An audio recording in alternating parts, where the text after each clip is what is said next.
Paper leak का मामला बेशक दिल्ली में तो खत्म हो चुका है, हालांकि संसद लगातार जारी, वहां पर विपक्ष की तरफ से अभी भी सवाल खड़े किए जा रहे हैं। सवाल अब हरियाणा और पंजाब में भी उठने शुरू हो चुके हैं।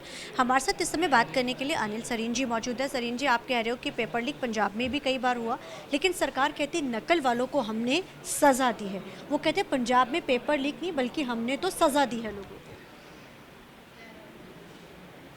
आपने पंजाब बाबा फरीद यूनिवर्सिटी के रजिस्ट्रार का भी सुन लिया होगा बयान कि हमें पहले से अंदेशा था कि चीटिंग या इलेक्ट्रॉनिक डिवाइसेस का इस्तेमाल होगा।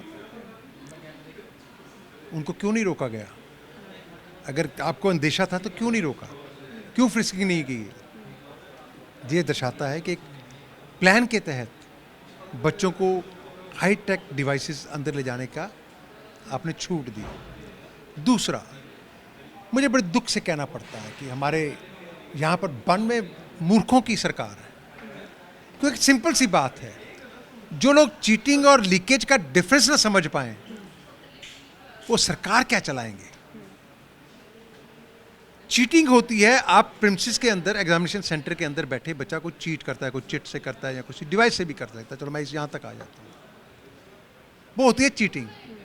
यहां तो पेपर स्कैन होकर एग्जामिनेशन सेंटर से बाहर गया, बाहर किसी दूसरे राज्य में गया, वहां से उसके आंसर बनकर आए और ब्लूटूथ के माध्यम से अगर वो आंसर अंदर कराए जाते हैं तो आप भी इतना जानती हैं कि ब्लूटूथ की रेंज जो होती है 50 से 60 फुट से ज़्यादा नहीं होती।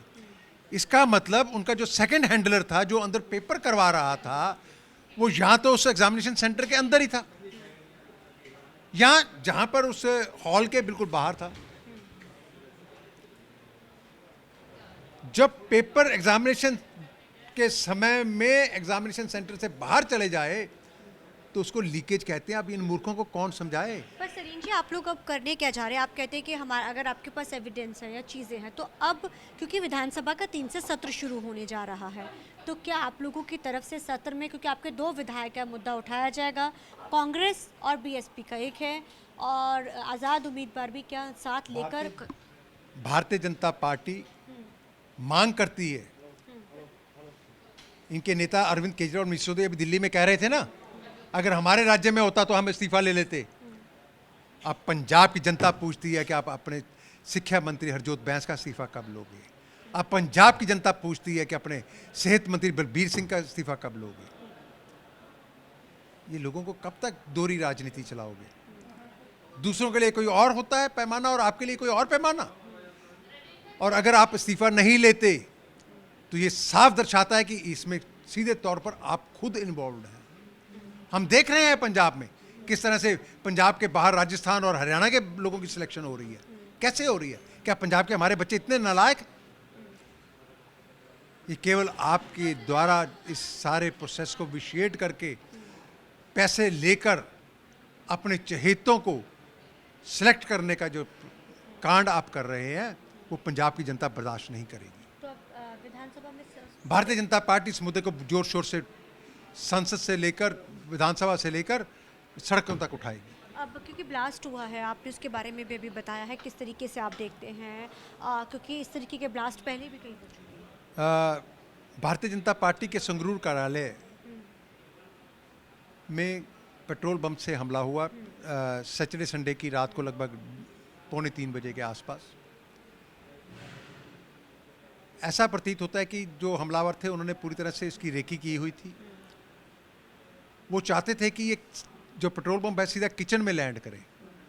स्वाभाविक है कि वहाँ पर सिलेंडर्स वगैरह होते हैं और उससे बड़ा हादसा हो सकता था, लेकिन वो पेट्रोल पंप उसकी चौगाठ को लगकर वहीं फट गया, जिससे वहाँ के शीशे वगैरह तो टूटे, लेकिन वो किचन के अंदर नहीं जा पाया और बाहर ही गिर गया जहाँ पे वो ब्लास्ट हुआ।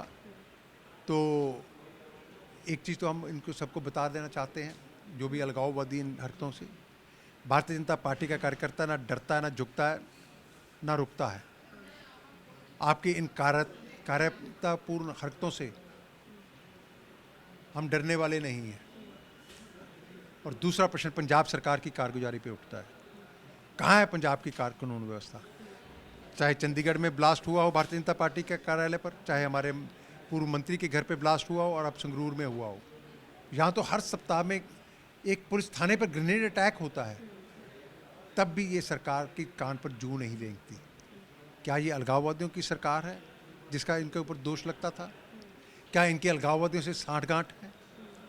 आज पंजाब की जनता ये प्रश्न पूछती है, क्यों बार बार ग्रेनेड के हमले हो रहे हैं और आप उनको पकड़ने में असफल हो रहे हैं, उनको रोकने में असफल हो रहे हैं। एक बड़ा प्रश्न चिन्ह जो है आज सरकार की कारगुजारी पर उठता है।